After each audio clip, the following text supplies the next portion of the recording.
Hey there, it's Pete Thorn. Welcome to my studio. So some of the most common questions I get are about songwriting and music production. Musicians, and especially guitar players, of course, are often asking me about how I get big studio sounding results out of what is essentially a small project studio. So questions range anywhere from drum programming and drum production techniques, like how do you get cool drum sounds and come up with cool drum parts, to mixing and mastering tips. And of course, there's always lots of questions about coming up with guitar parts and how to get cool recorded guitar tones.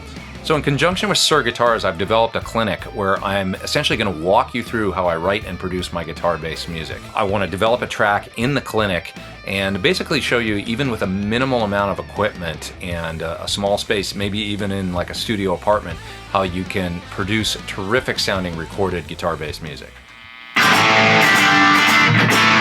And that's the sound of the Ace or analog cabinet emulator. Let's bypass it just for a second, just so you can hear the sound of the guitar with no Ace. Ah! The clinic will feature me using my signature Suhr guitar and PT100 guitar amplifier, along with the Suhr reactive load and a few choice pedals. I'm going to use all three channels of this amp to track this song. Basically, I want to show you how you can get incredible recorded guitar sounds using traditional tube guitar amplifiers, but without any volume, blaring speaker cabinets, or microphones or any of that stuff necessary.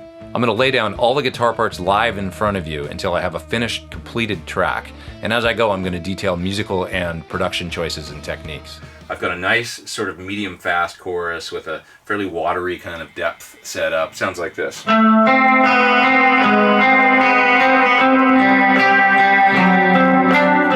Okay, so I'm going for a really beautiful kind of ambient guitar sound. A lot of people ask me, how do you come up with the sort of the harmonies and your unique movements with chords and stuff? I'm heavily Beatles influenced, that's for sure, and influenced by bands like Led Zeppelin and stuff. So when I take a progression like this,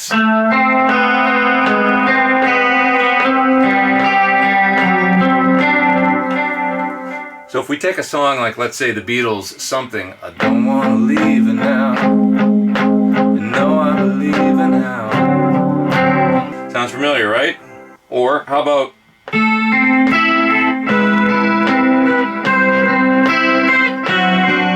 It's exactly the same song, basically. I don't know if you've ever noticed that or not, but that part of Something's exactly the same as Stairway to Heaven. So, I'm stealing from the best. Give myself 2 bars here.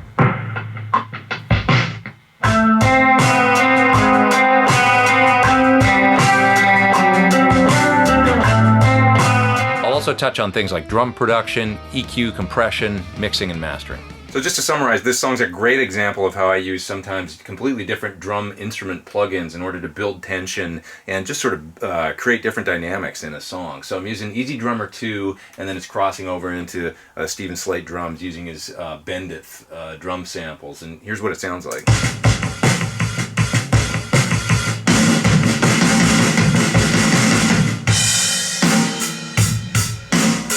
I'll take questions at the end of each clinic, and there'll also be giveaways, and my goal here is just to make this a really, really fun and also educational, rewarding, and information-packed time for everybody that comes out.